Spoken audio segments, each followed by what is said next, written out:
I was going to talk today about is Britain sustainable, but events have rather overtaken that on Wednesday night with the brutal murder of Fusilier Lee Rigby. And as horrific as that was, I am more horrified by the reaction of the media and by the reaction of our government. David Cameron tells us this is a betrayal of Islam. Boris Johnson tells us Islam has nothing to do with this. When they butchered that soldier, they quoted verses from the Quran. They shouted Allahu Akbar as they were chopping the poor guy's head off. This was done in the name of Islam.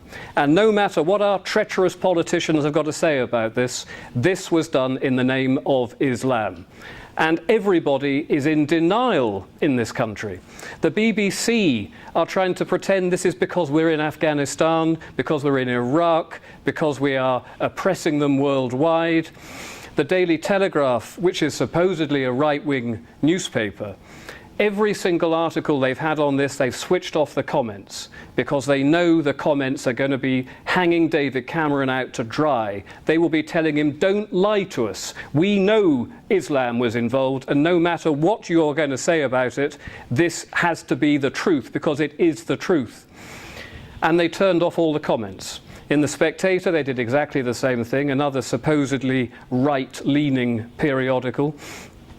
And the reason that they've done this is because they have to admit that if there is a problem with Islam, then they have to do something about it. And if you want to do something about it, that automatically makes you a far-right, racist, xenophobic bigot. And they don't want to be labelled that. So they would rather betray their entire country than be labelled a racist. And this whole racism thing has got to stop, because we are no longer a country with a few immigrants that we have to be nice to. And at the time, back in the 50s and 60s, we were. But that is no longer the case. And when they talk and label us as racists, they're doing this because the left liberals have declared a racial and cultural war on the indigenous people of this country. It's what they're doing. Everything that they are doing right now is literally a racial and cultural war. And you look at someone like Peter Sutherland, who's the UN migration officer, official. He has said that in order for the European Union to actually achieve what it wants to do, which is political union of the entire continent of Europe, they have to de-homogenize the nation states. Now, what does he mean by de-homogenize? What he means is we can no longer be considered an indigenous people.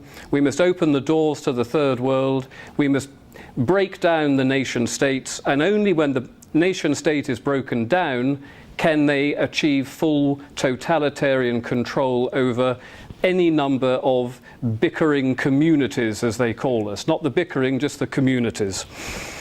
Now, since Tony Blair came in 1997, we have had 8 million immigrants coming into Britain, principally into England, and we've had 2 million indigenous Brits move out. Now that's a 10 million difference. This is an astonishing figure. It's never happened before in the history of this country, in the history of any countries really. And the result is that our cities are now becoming minority white. But even that is a slight lie, because they're not minority white across the whole spectrum. If you get down to the 10 to 20-year-olds, we are a huge minority already. If you go into schools in London, very rarely do you see white children these days. And the 2011 census is now saying that we are officially, in our cities, minorities. It's just an extraordinary thing, and 10% of the children in this country now are Muslim. And Islam is growing 9 times faster than any other demographic in this country. It's a huge growth. And people get very confused about the fact that when they say they're only 10% of the children are Muslim, and they say, well, that's fine, it's only 10%, you're still 90%. Well, we're not 90%, we're probably 75, 80%, because the other ones, other immigrants are not necessarily Muslim, but they're not us. But we only have between 1 to 1.3 children each. The Muslims are having 4 children each. If 10% of the population have 4 children, that 10% becomes 40%. If 80% of the population has only 1 to 1.5 child, they get down to 55, 50, 40% very quickly. Within one generation, we are going to be looking at comparable numbers of people aged 20 to 30. And that's a big problem, because that age group are capable of inflicting violence. It doesn't matter how many more of us there are over the age of 50 or 60, we don't count. It's the young ones that count, and the young ones in our future are not going to be us. And we were never asked about this. Back in the 1950s, when immigration first started coming in not particularly huge numbers, just in the thousands, and people were complaining then, and we were told, look, the numbers are very small. It doesn't matter. The numbers are so small, it will have no impact on your lives. And then the numbers got bigger. And we were then told, look, all right, the numbers are bigger, but they're going to integrate. So you have nothing to worry about. And then the numbers became huge. And they said, well, all right, they're not going to integrate. There's too many of them. We'll introduce this new ideology, we'll call it multiculturalism, and they can have their separate lives and you can have your separate lives, and we'll all get on very well together. And now the numbers are so huge, we are now being told that we must celebrate this. We must celebrate this diversity, this racial and cultural diversity. Douglas Murray, a few months ago, came up with a fantastic example of this. He said, at what point in diversity can we stop celebrating it? When we become 60% of the population, maybe we should still be celebrating our cultural and racial diversity. But when we become 40%, are we supposed to celebrate that? When we become 10%, are we really expected to celebrate that? And of course the answer is no, we should not, and we were never asked. And now, finally, if you don't celebrate the left liberal version of multicultural racial utopia, they will come round if you complain about it, and they will lock you up for inciting racial and religious hatred. They also tell us, of course, that we benefit economically and culturally from opening the doors to the third world. You know, back in 2004, Channel 4 were going to bring out a TV documentary about I'm not going to call it grooming, because it's not grooming, it is, and it's not paedophilia as such, it is sexual slavery, and it's based on racial superiority. It's a racial crime. And they were going to bring out this documentary in 2004. The police in Bradford, which is where it was happening, said if you bring that out, the place is going to go up in flames, because they'd recently had riots in Bradford. If you bring this out now, Bradford will erupt. Now, this apparently is a result of our communities living in harmonious peace together, which of course we don't. It's an absolute lie. The tensions in Bradford back then were huge. The tensions in Bradford are huge now, but it's not just Bradford, it's Birmingham, it's Luton, it's Leicester, it's London, it's Manchester, it is all across the country. And what do they bring with them? I'd like to know. I like curry. I really like curry, but apart from curry, I don't see anything that they've brought with them. They've brought murder, rape, mugging, huge amounts of crime, and also the numbers are, from a cultural point of view, they've bought nothing. Economically, they tell us that they are, without them we would be an economic failure. But again, this is an absolute lie. We are now told we need to build 5 million new houses between now and 2020. Now, in the old days, when you built 5 million houses, people bought them. But that's not the case anymore. The state is now taking your taxpayer money to build 5 million houses to house people that don't have any money of their own to live in. And we're also told we need to have 800,000 new places at schools. We don't have these places. We don't even have the physical schools. We have to build these. Apparently, this is going to cost £100 billion. That's £100,000 million by 2020. We're bankrupt as it is. We don't have any money. The NHS system, which is the National Health Service, is no longer the National Health Service. It is the International Health Service. It is failing, and it's failing because we have opened the doors to people with no money who are coming in here and abusing what should have been a fantastic left-wing socialist ideal, looking after the poor and looking after the oppressed of your own country. And they have destroyed that completely by opening the doors to the third world. Our prisons are full. It costs a huge amount of money to put these people in prison. We don't have enough prisons. We've got to build more prisons, even though it's very hard to send anybody to a prison. It is all just astonishing.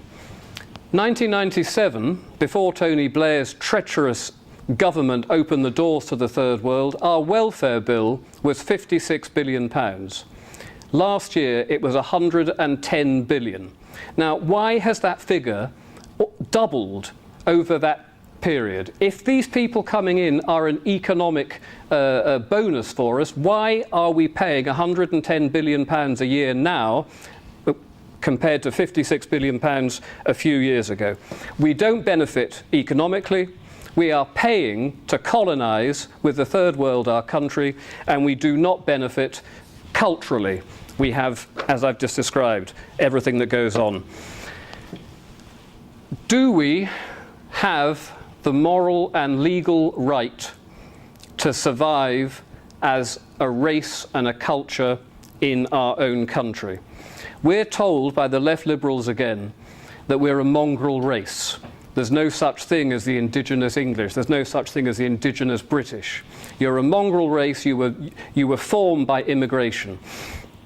Now, to a certain extent, that's true. We've got Roman and Celtic and Viking and Anglo-Saxon and Norman, but most of those physically invaded us and beat us. We wouldn't be that hodgepodge if we had repelled them at the beaches. They invaded us, and as a result, we became who we are today. But from the 12th century until World War II, the English, and I'm going to have to talk specifically about the English now, the English became the indigenous race between the 12th century and World War II. And that is who we were. When we see those pictures of our soldiers going off and fighting, that is who we were. It was our country, it was our race, it was our people. And we have been formed by centuries of the sameness, of the same culture, of Christianity, of altruism. All of these things made us what we were. We were typical. That was indigenous. Tony Blair told us that we could not, under UN guidelines, refer to ourselves as an indigenous people. And the reason he did that was because if we were allowed to say we were indigenous, what he was doing would have been illegal under the UN treaties. I have to read this bit out to you. The UN Declaration on the Rights of Indigenous Peoples states every indigenous individual has a right to a nationality. Indigenous peoples and individuals have the right not to be subjected to forced assimilation or destruction of their culture. Multiculturalism is destroying our culture. Multiculturalism tells third world people that they have a history, a heritage, a tradition that they should be proud of. They tell us that our entire past is colonialism, oppression, slavery, murder, warfare. We are not allowed to have our own culture. According to the UN, we are. And that is why traitor Tony Blair said you cannot be labelled as an indigenous people. And I don't know if anybody saw my little argument with Sonia Gable, a communist who runs Searchlight magazine. And she when she heard this new party, Liberty GB, had started, she said, another fascist right-wing party. So I went onto her site and I asked her, what exactly is fascist about us? And she said, you're against immigration, you're against this, you're against that. And I asked her a simple question. I said, do we have a moral and legal right as English to exist in our own homeland? This argument went on for a while, but basically she said, no, you don't. Your past is evil. You deserve everything that you now get as a result of what your ancestors did a long, long time ago. Now, this is a really wicked thing to do, and when you look at the numbers involved and the fact that we are going to become a minority in our own country before 2050, well before 2050 for the younger people, that I term to be genocide. And I'm backed up again by the United Nations definition on genocide, which quite specifically says, in the present convention, genocide means any of the acts committed with intent to destroy, in whole or in part, a national, ethical, racial or religious group, and deliberately inflicting on that group conditions of life calculated to bring about its physical destruction in whole or in part.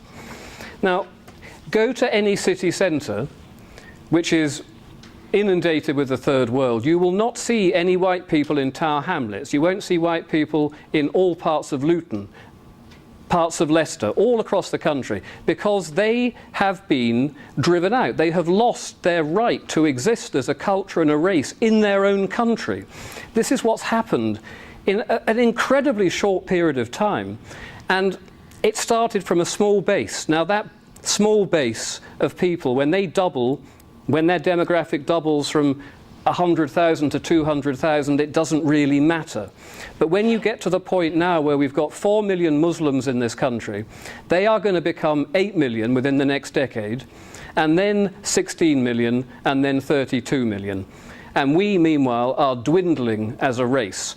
Our government is against us, our media is against us, we are losing a racial war, we are losing a cultural war, and we've lost, essentially, today, because we're standing up now trying to do something about it, but we are not helped by our own people who are running our government and running our country and running our education and running our media and running our councils. They are intent on seeing us reduced to a small, servile race of people.